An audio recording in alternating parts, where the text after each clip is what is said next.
3 بار کے وزیر اعظم نواز شریف بری طرح رگیدے جا رہے ہیں۔ اپنی سیاسی جانشین بیٹی مریم نواز کے ہمراہ 165 عدالتی پیشیوں کے بعد کرپشن کے مقدمات میں سزا یافتہ اور سیاست سے تاحیات نااہل کرپشن کے یہ الزامات اس منظم مہم کا حصہ ہیں جس کا مقصد پاکستانی سیاستدانوں کو بدنام کرنا ہے۔ سیاستدانوں کو بدنام کرنے کی اس منظم مہم کی منطق اس کے منصوبہ سازوں کو ہی معلوم ہے۔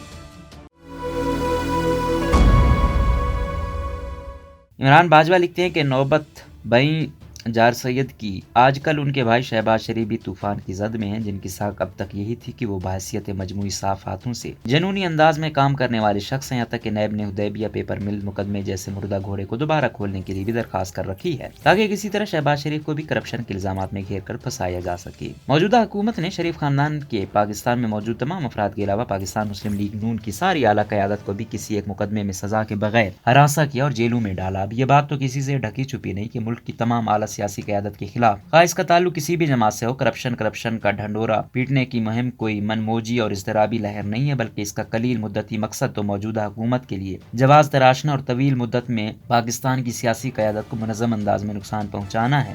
چیف پروسیکیوٹر شہزاد اکبر کے زوال اور انہیں بس سے باہر پھینکے جانے کے بعد پی ٹی آئی یقیناً پریشانی کے عالم میں ادھر ادھر دیکھ رہی ہے کہ اب یہ ذمہ داری کسے سونپی جائے۔ 2009 تک شہزاد اکبر ان 3 درجن وکلاء میں شامل تھے جن کی خدمات نائب پینل کے لیے حاصل کی گئی تھیں۔ انہیں اسکاٹ لینڈ یارڈ کے وائٹ کالر کرائم کے انسداد کے شعبے کے سربراہ جیسا کردار کون تفویض کرنے کی طاقت رکھتا تھا، اس کا اندازہ لگانا شاید کسی کے لیے بھی مشکل نہ ہو۔ اس کے نتائج آپ کے سامنے ہیں۔ یہ وہی لوگ ہو سکتے ہیں جنہوں نے ایف آئی اے کے وادی ضیاء کو شریف خاندان کے خلاف چلائے جانے والے پاناما مقدمے میں بطور جے آئی ٹی سربراہ چیف پروسیکیوٹر شریف خاندان کی سزا کے بعد جج کے لیے جانے والے سرکاری وفد کی سربراہی سونپی تھی۔ اگرچہ میڈیا پر جعلی بینک اکاؤنٹوں اور بے نامی اداروں کی خبروں کا ایک طوفان برپا ہے، ان خبروں کا آغاز زرداری سے ہوا اور شہباز شریف پر اس کی انتہا ہوئی۔ اب تک حکومتی ترجمان ایک بھی بینکر یا جعلی اکاؤنٹ ہولڈر کو میڈیا کے سامنے پیش کرنے میں ناکام رہے ہیں۔ اگر شہزاد اکبر کو اپنی تفتیش پر اتنا ہی یقین تھا تو انہیں اپنی کہانی کے تانے بانے میں موجود حقیقی کرداروں کو سامنے لانے سے اتنا گریز کیوں تھا؟ یا انہوں نے میڈیا کو کسی بھی بینک کی تصدیق شدہ کوئی دستاویز دکھائی ہے جسے ثابت ہو کہ جعلی اکاؤنٹ ہولڈر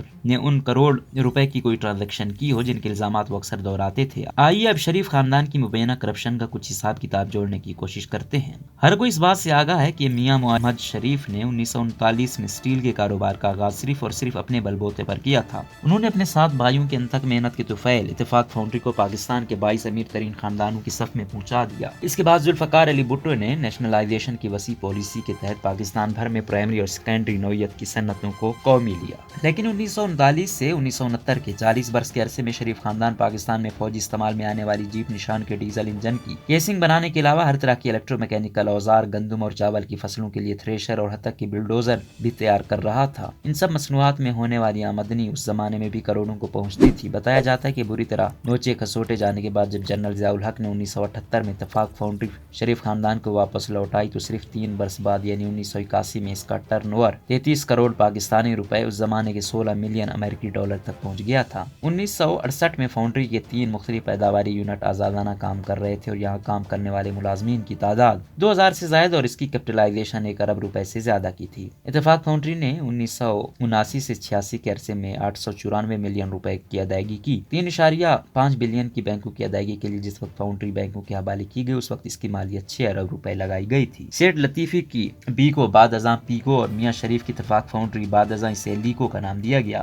لاہور میں ہیوی سٹیل انڈسٹری کے 2 ایسی صنعتی یونٹ تھے جو اکثر سرکاری مہمانوں کو 60 کے عشرے میں پاکستان میں قائم ہوئی فیکٹریوں کے نمونے کے طور پر دکھائے جاتے تھے۔ یہ سب کچھ 1981 میں نواز شریف کے بطور وزیر خزانہ پنجاب حکومت میں شمولیت سے پہلے کی باتیں ہیں۔ 1985 میں ہونے والی غیر جماعتی انتخابات کے بعد نواز شریف کو پنجاب کا وزیر اعلیٰ بنانے کا فیصلہ کیا گیا۔ مبینہ طور پر اس کے بعد ان کی بہت بار مدد کی گئی کہ وہ پنجاب میں یعنی ملک کے سب سے بڑے صوبے میں اپنی حکومت برقرار رکھ سکیں، اور اس کے بعد 1988 میں آئی جے آئی نامی اتحاد بنوانے میں بھی مہربانوں کا نام لیا جاتا رہا۔ اس وقت تک تمام شریف بھائی ماڈل ٹاؤن لاہور میں قطار در قطار بنے اپنے وائٹ ہاؤسوں میں رہائش پذیر ہو چکے تھے۔ اس وقت اگر ان گھروں کی مالیت کا اندازہ لگایا جائے تو ماڈل ٹاؤن لاہور میں واقع ہر گھر تقریباً 2 ملین امریکی ڈالروں کے مساوی ہوگا۔ سٹیل انڈسٹری میں مارکیٹ لیڈر کا درجہ حاصل کر لینے کے بعد میاں شریف نے اپنی توجہ چینی اور ٹیکسٹائل کی روایتی صنعتوں کی جانب مرکوز کی۔ بینکوں کے ساتھ اپنے کامیاب کاروباری تجربے اور اپنی ساکھ کی وجہ سے میاں شریف نے 1980 سے 85 کے عرصے میں چینی اور ٹیکسٹائل کے یونٹ لگا لیے۔ اس کام کی شروعات 1981 میں نواز شریف کے بطور وزیر خزانہ تعیناتی سے پہلے ہی ہو چکی تھی۔ شریف خاندان کے کاروبار میں بڑھوتری کا تیسرا دور حالیہ برسوں میں دیکھنے میں آیا، جب نواز شریف اور شہباز شریف کے خاندانوں میں اثاثوں کی تقسیم کے بعد دونوں گھرانوں نے الگ الگ کاروبار شروع کیے۔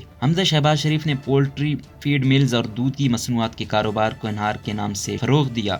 ایوان فیلڈ کے جن 4 اپارٹمنٹس کو کرپشن کا استعارہ بنا دیا گیا ہے، وہ 1993 سے 96 کے دوران میاں شریف نے بتدریج 8 لاکھ امریکی ڈالر یعنی 16 کروڑ روپے میں اپنے 3 بیٹوں کے لیے خریدے۔ بعد ازاں ان تینوں اپارٹمنٹوں کو ملا کر ایک ہی بڑا اپارٹمنٹ بنا دیا گیا۔ حقیقتاً 2008 سے اپارٹمنٹ 7 ملین برطانوی پاؤنڈ کے عوض برطانوی بینکوں اور اب ڈوئچے بینک UK کے پاس گروی ہیں۔ برطانوی اخبار ڈیلی میل کے مطابق 2018 میں ان اپارٹمنٹس کی مالیت تقریباً اس حاصل کردہ قرض کے مساوی ہی تھی۔ PTI حکومت کے ترجمان آج کل شہباز شریف کو شریف خاندان کی مبینہ کرپشن کے پیچھے موضوع شاید دماغ قرار دیتے ہیں۔ ابھی تھوڑا عرصہ پہلے ہی انہیں برطانیہ کی نیشنل کرائم ایجنسی نے FIA، نیب اور شہزادہ اکبر کی جانب سے عائد کردہ الزامات سے 2 برس کی طویل تفتیش کے بعد بری کیا ہے۔ مقصود چپڑاسی کے ذریعے 4 سے 8 ارب روپے کا پروپیگنڈا کر کے آسمان سر پر اٹھا لینے کے باوجود حال ہی میں برطانوی عدالت میں NCA کی جانب سے جمع کرائی گئی رپورٹ شریف خاندان کی کرپشن پر کافی روشنی ڈالتی ہے۔ شہباز شریف نے انیل مسرت، جو عمران خان کے دوست ہیں، سے 8,000 پاؤنڈ قرض لے کر 3,15,000 پاؤنڈ 2005 میں یہ رقم 3 کروڑ روپے بنتی تھی کہ ایک فلیٹ کے لیے ڈاؤن پیمنٹ ادا کی، بعد ازاں یہ قرض معاہدے کے مطابق واپس لوٹا دیا گیا۔ یہ اپارٹمنٹ ان کے بیٹے سلمان شہباز کے لیے خریدا گیا تھا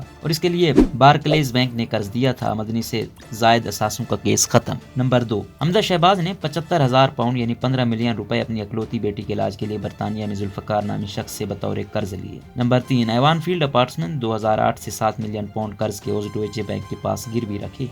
نمبر 5، شہزاد اکبر نے NCA UK کو جو دستاویزات مہیا کی ان کے مطابق 25 ملین روپے شہباز شریف کی بینک سٹیٹمنٹ اور آمدن سے لگا نہیں کھاتے اور انہیں گروپ کے مختلف ملازمین اور کمپنیوں کے اکاؤنٹس میں تلاش کیا جائے۔ کیا ریاست سنجیدگی سے ایسا سوچتی ہے کہ شہباز شریف کے قد و قامت اور اثاثے رکھنے والا بندہ کسی دوسرے ملک میں برطانیہ میں جا کر فراڈ کرے گا؟ نمبر 6، انیل مسرت، جن کے بارے میں عمران خان کا خیال ہے کہ وہ ان کے ہاؤسنگ منصوبوں میں کئی بلین پاؤنڈ کی سرمایہ کاری کریں گے، پاکستانی نژاد شخص ہیں اور وہ پاکستان میں اہمیت رکھنے والے ہر شخص کے ساتھ تعلقات استوار رکھتے ہیں۔ 2016 میں جنرل ریٹائر راحیل شریف کے مادر وطن کی ایماندارانہ اور ثابت قدم خدمات کے عوض جو شاہی ریٹائرمنٹ ہوئی، اس کے بارے میں مقامی اور عالمی میڈیا نے بڑے پیمانے پر خبریں دیں کہ اس کا تصفیہ تقریباً 30 ملین امریکی ڈالر کے عوض ہوا تھا۔ تو ایسے میں یہ تجویز پیش کی جا سکتی کہ پاکستان کے وزرائے اعظم کو کم از کم اس سے دگنی رقم 60 ملین امریکی ڈالر کی مراد تو دیں تاکہ وہ FBR کے سامنے بر وقت اور مکمل طور پر اپنے اثاثے ظاہر کر سکیں اور انہیں اپنے وہ سمر ہاؤس چھپانے کی ضرورت درپیش نہ ہو جو اسی خطہ زمین پر ہی واقع ہے جس سے ہم سب تعلق رکھتے ہیں۔